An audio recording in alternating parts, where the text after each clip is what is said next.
अस्सलाम वालेकुम everyone, welcome to my YouTube channel. Hope आप सब खैरियत से होंगे। तो आज का जो हमारा बायोलॉजिकल मेथड का जो नेक्स्ट स्टेप है वो है डिडक्शंस।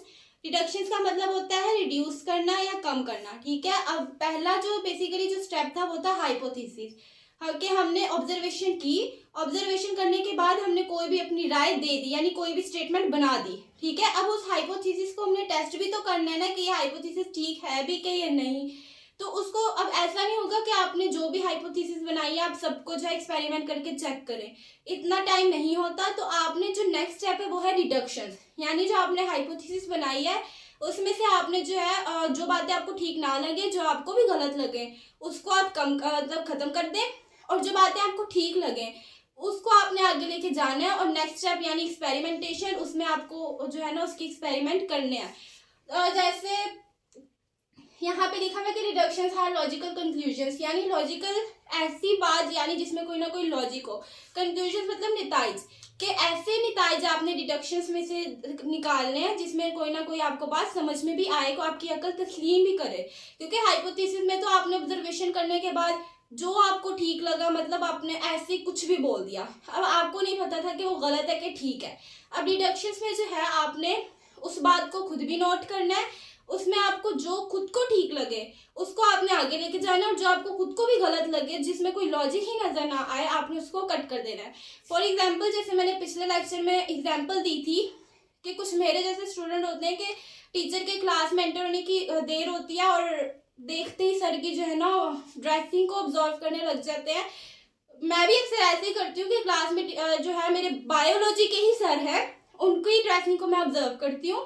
जैसे ही वो क्लास में एंटर होते हैं, उन्होंने कोई स्वेटर पहना हो तो मैं कह देती हूँ कि इन्होंने पेटी से निकाल के पुराना पहना हुआ है। ठीक है, अब फॉर एग्जाम्पल ये आपने ना हाइपोथेसिस दे दी कि सर ने जो है ना पुराना निकाल के अपना जो है स्वेटर पहन लिया, लेकिन अब आपने जो है अब डिडक्शंस में क्या करना है, क्या आपने देखना है कि बाकी इस बात में लॉजिक है या नहीं। अब आप कह रहे हैं कि सर ने पेटी से निकाल के पुराना स्वेटर पहन लिया, हो सकता है सर आज नया लेकर आए हो। ठीक है, तो जो नया स्वेटर होता है या नई जो भी जैकेट वगैरह होती है उसमें और पुरानी चीज में फर्क होता है, तो देखने से पता चलता है ना। आप बोल रहे हो कि ये पुरानी है लेकिन दिखने में वो बहुत ज्यादा न्यू लग रही हो, तो ये तो लॉजिक नहीं ना हुई। तो आप ये डिडक्शंस में से अपनी उस बात को खत्म कर देना है जिसमें कोई लॉजिक नहीं है, और नई हाइपोथेसिस बनानी है जिसमें आपको कोई ना कोई लॉजिक नजर आए। तो डिडक्शंस में यही होता है।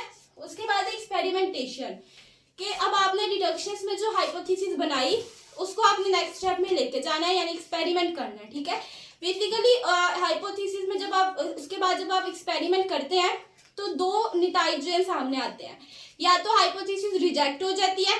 हाइपोथेसिस अगर रिजेक्ट हो जाए तो वो दोबारा से शुरू से नए स्टेप से चली जाती है। ठीक है, दोबारा से ऑब्जर्वेशन करनी है, फिर दोबारा से हाइपोथेसिस बनानी है, दोबारा से डिडक्शन करनी है। ठीक है, लेकिन अगर हाइपोथेसिस जो है वो एक्सपेरिमेंट में काम ट्रू साबित हो जाए, यानी सच्ची साबित हो जाए, फिर उसके बाद वो अगले स्टेप में चली जाती है।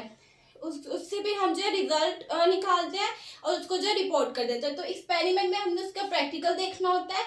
और डिडक्शन में एक और चीज जो है, दो टर्म्स यूज होती हैं, इफ और देन। ठीक है, यानी अगर आपने कोई स्टेटमेंट दी है तो उसके साथ आपने वजह भी बतानी कि ऐसा क्यों है, आपने साथ में रीजनिंग देनी है। ऐसा नहीं कि आपने कुछ भी बोल दिया, साथ में आपके पास कोई वजह नहीं कि ऐसा क्यों है। जो डिडक्शन है इसमें आपने इफ और देन दो वर्ड्स को यूज करना है। ठीक है, आपने कोई भी स्टेटमेंट देनी है, साथ में उसकी रीजन लाजमी देनी कि आपको ये स्टेटमेंट ऐसी क्यों लग रही है। अब मैं रीडिंग कर देती हूँ।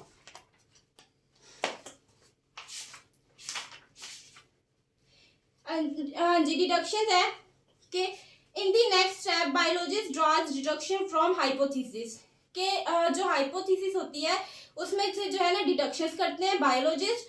Deductions are the logical consequences of hypothesis, के लॉजिकल कंक्लूजन होते हैं, यानी ऐसी बात होती है हाइपोथेसिस में से जो आपकी अकल तस्लीम करे। For this purpose a hypothesis is taken as true, इसके लिए जो है एक हाइपोथेसिस सच्ची भी साबित हो सकती है, and expected results are drawn from it, कि जैसे अब हाइपोथेसिस जो है वो एक्सपेरिमेंट करने के बाद सच्ची साबित हो गई। ठीक है, तो उसी में से आप रिजल्ट को निकालेंगे। Generally in biological method if a particular hypothesis is true then one should expect a certain result.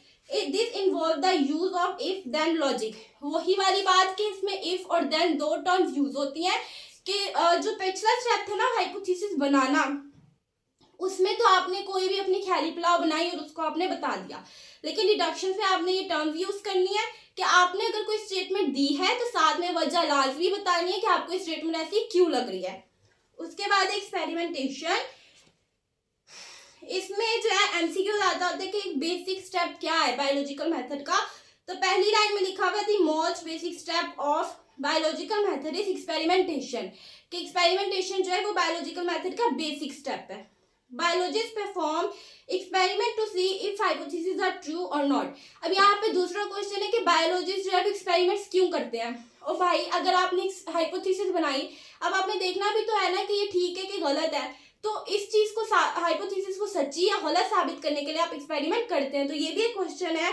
उसके बाद है the deductions which are drawn from hypothesis are subjected to rigorous testing, कि आपकी जो डिडक्शन के बाद जो हाइपोथेसिस आती है उसको जो है ना आपने बहुत सारे टेस्ट में से गुजारना होता है, ठीक है, उसके बहुत सारे एक्सपेरिमेंट्स करने होते हैं। ये नहीं कि एक बार एक्सपेरिमेंट किया और डन हो गया, नहीं, उसको बार बार एक्सपेरिमेंट करना है, डिफरेंट तरीकों से एक्सपेरिमेंट करना है और देखना है कि ये हाइपोथेसिस ठीक है या नहीं।